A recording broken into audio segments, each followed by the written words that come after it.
Добрый день, уважаемые подписчики и гости канала. И сегодня я расскажу вам легкий способ, как сделать отверстие в керамическом кашпо. По своему собственному опыту могу сказать, что подобрать в магазине подходящий к интерьеру горшок, имеющий сливное отверстие, довольно сложно. При этом на соседней полке вы можете найти очень симпатичное кашпо. Но вот незадача. Особенностью кашпо является отсутствие дренажного отверстия для слива лишней воды.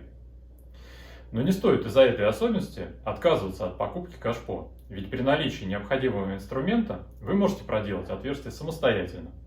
Тем более, что сам процесс очень простой и не займет у вас много времени. Все, что вам понадобится, это дрель и сверло для керамики. В качестве дрели отлично подойдет шуруповерт, но можно использовать и перфоратор. Главное, это предварительно переключить его в режим сверления без удара.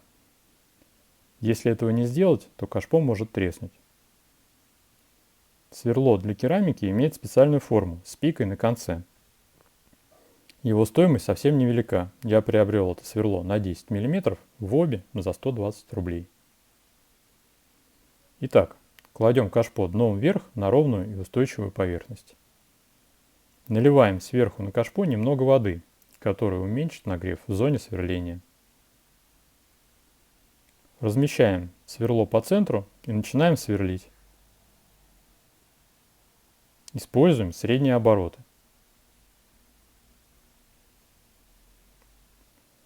Сверлить на максимальных оборотах крайне не рекомендуется. Тем самым вы можете перегреть и испортить ваше сверло. Также не забывайте периодически дать остыть сверло. Для этого предварительно заготовьте емкость с водой.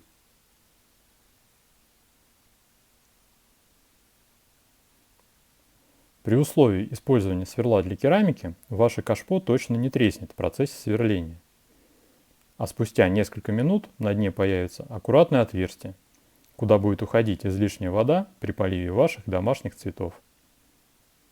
Подписывайтесь на мой канал, ставьте лайки, если вам понравилось это видео.